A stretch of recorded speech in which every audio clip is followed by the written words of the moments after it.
உண்டாவதாக.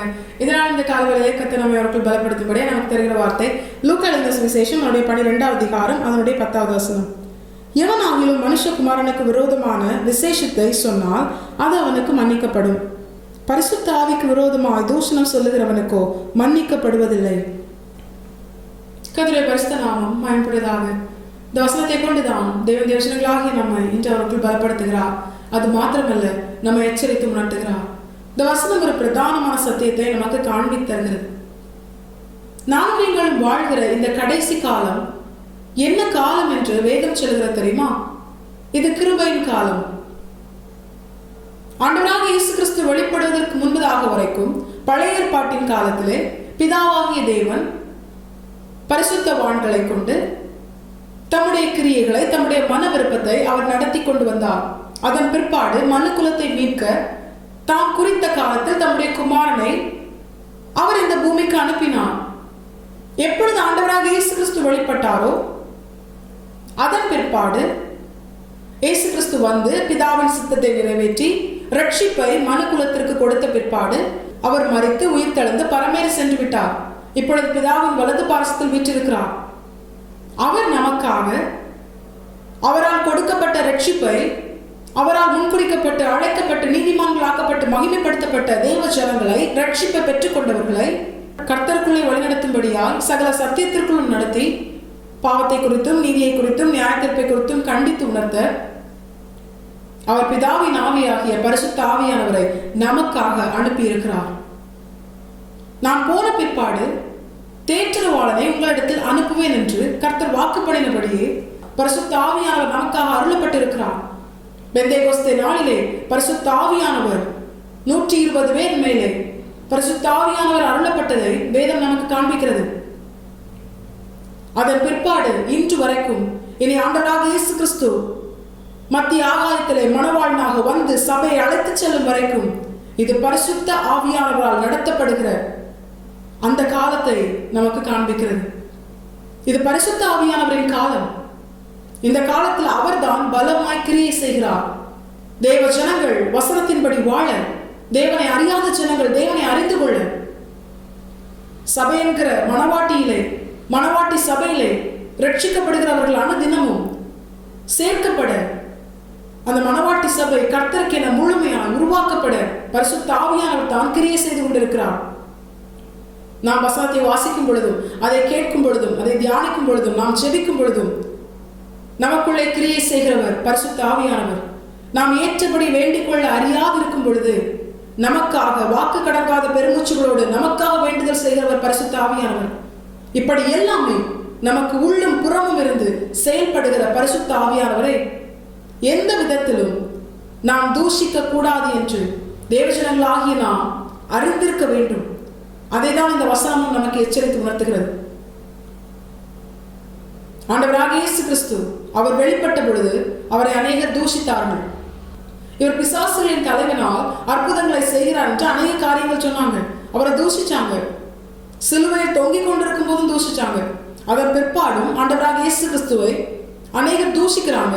இப்பொழுதும் தூஷித்துக் கொண்டிருக்கிறார்கள். வேதம் சொல்கிறது, ஆண்டவராக இயேசு கிறிஸ்துவை சொல்றாரு, ஒரு மனுஷர் என்னை தூஷித்தால், எனக்கு விரோதமான விசேஷங்களை அவன் சொன்னால் அவனுக்கு மன்னிக்கப்படும். ஆனா எந்த ஒரு மனுஷன் பரிசுத்த ஆவியானவருக்கு விரோதமாய் தூஷிக்கிறானோ, பரிசுத்த ஆவியானவருக்கு விரோதமான வார்த்தைகளை பேசுகிறானோ அது அவனுக்கு மன்னிக்கப்படாது. பரிசுத்த ஆவியானவருக்கு விரோதமா பேசுறதுனா என்ன? இந்த சபை பரிசுத்த ஆவியானவரால் நடத்தப்படுகிறது. அவர் ஆளுகை செய்கிறார். ஒரு மனுஷன் ஆவியில் நிறைந்து கர்த்தரால் கொடுக்கப்படுகிற அந்நிய பாஷை என்கிற வரத்தை பேசும் பொழுது அவனை பரிசுத்த ஆவியானவர் ஆளுகை செய்கிறார். அப்படிப்பட்டவர்களை பரியாசம் பண்ணுவதோ, அவர்களுக்கு விரோதமாய் துணிகரமாய் பேசுவதோ, அவர்களை தூஷிப்பதோ அது பரிசுத்த ஆவியானவரை தூஷிக்கிற ஒரு கிரியையா இருக்கிறது. அது மாத்திரமல்ல, இப்பொழுது வசனத்தை நாம் தியானிக்கும் பொழுதும், அதை குறித்து கேட்கும் பொழுதும், அதை நம்முடைய வாழ்க்கையிலே நாம் நடைமுறைப்படுத்தும் பொழுதும் அந்த காரியத்தை எந்த ஒரு மனுஷன் தூஷிக்கிறானோ, கர்த்தருக்கு பிரியமாய் சிலர் வாழ்கிறதை யார் யாரெல்லாம் தூஷிக்கிறார்களோ அவர்கள் பரிசுத்த ஆவியானவரை தூஷிக்கிறாங்க. ஏன் தெரியுமா? பரிசுத்த ஆவியானவரின் உதவி இல்லாமல் ஒரு மனுஷனால் கர்த்தருக்கு பிரியமா வாழ முடியாது. பரிசுத்த ஆவியானவர் உதவி இல்லாமல் ஒரு மனுஷனால் கர்த்தருடைய வார்த்தையை கேட்டு அதை புரிந்து கொள்ள முடியாது. இருளில் இருக்கிற ஜனங்கள் பெரிய வெளிச்சத்தை கண்டார்கள். எப்பொழுது? கிறிஸ்து வெளிப்படும் பொழுது. இப்பொழுது கிறிஸ்து வேத வசனங்களிலிருந்து நமக்கு வெளிப்பட பரிசுத்த ஆவியானவரை நம்மை வழிநடத்துகிறார். அப்ப அந்த பரிசுத்த ஆவியானவருக்கு விரோதமாக நாமும் பேசக்கூடாது, யாரும் பேசக்கூடாது. ஒருவேளை இதை அறியாம பேசுறவங்கள அது அவங்களுக்கும் கர்த்தருக்குரிய காரியம். அறிந்த வசனத்தை அறிந்த தேவஜனங்களாகி நாம் கோபத்திலேயோ இல்லை ஏதோ ஒரு விரக்தியிலையோ எந்த ஒரு காரியத்திலையும் நம்ம என்ன பண்ணிடக்கூடாது? துணிகரமாய் பரிசுத்த ஆவியானவருக்கு விரோதமாய் பேசிடக்கூடாது. நம்மை நடத்துகிறவர் பரிசுத்த ஆவியானவர். மற்ற தேவ பிள்ளைகளை, தேவ ஜனங்களை, போதகர்களை நடத்துவது பரிசுத்த ஆவியானவர். இப்பொழுது சபைகளுக்குள்ளே கிரியை செய்வது பரிசுத்த ஆவியானவர். நமக்கு ஒரு காரியம் தவறுதலா தெரியுதா? அதை நடத்துகிற தேவனிடத்துல நாம் அதை தெரியப்படுத்தும் பொழுது அது உண்மையாவே தவறுதலான காரியமாக அவர்கள் செய்கிறார்களே ஆனால் கர்த்தர் அதை சரி செய்வார். அது கர்த்தருக்கும் அவர்களுக்கும் உரிய காரியம். நம்மளால அதை சரி செய்ய முடியுமான்னு கேட்டால் நிச்சயமா முடியாது. அப்ப சரி செய்ய முடியாத நாம் சரி செய்கிற கர்த்தரிடத்தில் அதை சொல்லாமல் நாம அதை தூஷித்தாலோ இல்லை மற்றவர்களிடத்துல அதை தெரியப்படுத்தி அவர்கள் இருதயத்திலும் அதை குறித்த ஒரு தூஷண காரியத்தை ஏற்படுத்தும்படியான பொல்லாத கிரியை நாம் செய்தாலும் அது மன்னிக்கப்படாது. இன்று பரிசுத்த ஆவியானவரின் காலத்துல பரிசுத்த ஆவியானவர் கிரியை செய்கிற ஒவ்வொரு காரியத்தையும் அதை குறித்து நமக்கு ஏதாவது கேள்வியோ நமக்குள்ள ஏதாவது சந்தேகமோ வந்தா அதை கர்த்தரிடத்துல பரிசுத்த ஆவியை நமக்கு அருளின நம்முடைய தேவனிடத்தில் தான் நாம் அதை குறித்து கேட்க வேண்டும். அதுக்கு பதிலாக நாமவே அதற்கு எதிராகவோ தூஷணமாகவோ மற்றவர்களை கேலி செய்தோ நம்ம என்ன பண்ணக்கூடாது? ஆவியானவருக்கு விரோதமாக எந்த ஒரு காரியத்தையும் பதறி போய் பேசிடக்கூடாது. இதெல்லாம் ஒண்ணும் இல்லை அப்படின்னு நினைச்சு நம்ம செய்கிற அநேக காரியங்கள் வேதத்தின் பிரகாரம் கடுமையா எச்சரிக்கப்படுவதை நாம் அறிந்திருக்க வேண்டும். தேவஜனமே, இது பரிசுத்த ஆவியானவர் செயல்படுகிற காலம். பரிசுத்த ஆவியானவரால் கர்த்தருடைய ஜனங்கள் நடத்தப்படுகிற காலம். பரிசுத்த ஆவியானவரால் சபை ஆளுகை செய்யப்பட்டு நடத்தப்படுகிற காலம். பரிசுத்த ஆவியானவர் கர்த்தருடைய மனவாட்டியை உருவாக்கி கொண்டிருக்கிற காலம். இதிலே நாம் பரிசுத்த ஆவியானவருக்கு உட்பட்டு கீழ்ப்படிந்து வாழ வேண்டும். நாமும் அவரை துக்கப்படுத்தக்கூடாது பாவக்கிரியைகளை செய்து. மற்றவர்களும் பாவக்கிரியைகள் செய்யும்படியாய் பரிசுத்த ஆவியானவர் அவர்களை துக்கப்படுத்தும்படியாய் நாம் அவர்களுக்கு இடரலாகவும் இருக்கக்கூடாது. அதே நேரம் பரிசுத்த ஆவியானவரை எந்த ஒரு காரியத்திலையும் தூஷிக்க கூடாது. நாங்க தான் ஆண்டவர் டைரக்டா தூஷிக்கலையே அப்படி நம்ம நினைக்கலாம்.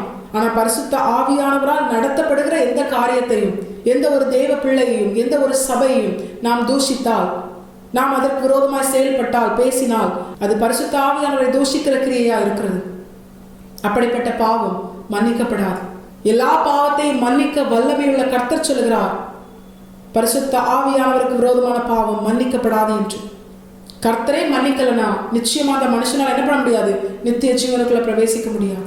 அந்த மனுஷன் நித்திய அழிவை நோக்கி தள்ளப்படுவான். தேவஜனங்களாகி நாம் இதே உணர்ந்தவர்களால் எல்லாவற்றையும் எல்லா பதில்களையும் உடைய கர்த்தரிடத்துல நம்முடைய சந்தேகங்கள், நம்முடைய எண்ணங்கள், நமக்கு சில காரியங்கள் தவறுதலாய் தோன்றினால் நம்முடைய வாழ்க்கையிலோ இல்லை மற்றவர்களுடைய வாழ்க்கையிலோ சபையிலோ ஏதோ ஒரு காரியம் தவறுதலாய் தோன்றினால் அதை ஆளுகை செய்து நடத்துகிற கர்த்தரிடத்தில் அதை தெரியப்படுத்தி அவர் அதை சரி செய்யவோ இல்லை அது கரெக்டாக நடக்குது நமக்கு தான் அது புரியலனா நமக்கு உணர்த்தவோ அவர் போதுமானவராக இருக்கிறார். தேவஜனங்களாகி நாம் இதை உணர்ந்து சரியா செயல்படுவோம். பரிசுத்த ஆவியானவரை தூஷிக்கிற பொல்லாத கிரியைகளை வெளிப்படுத்தாமல் கர்த்தருக்கு பிரியமாய் வாழ நாம் நம்மை முழுமையாய் பரிசுத்த ஆவியானவர் நம்மை ஆளுகை செய்யும்படியார், நம் நிமித்தம் அநேகர் பரிசுத்த ஆவியானவரால் ஆளுகை செய்யப்படும்படியார் நாம் நம்முடைய வாழ்க்கையை கர்த்தரை பார்த்து முழுமையாக அர்ப்பணிப்போம்.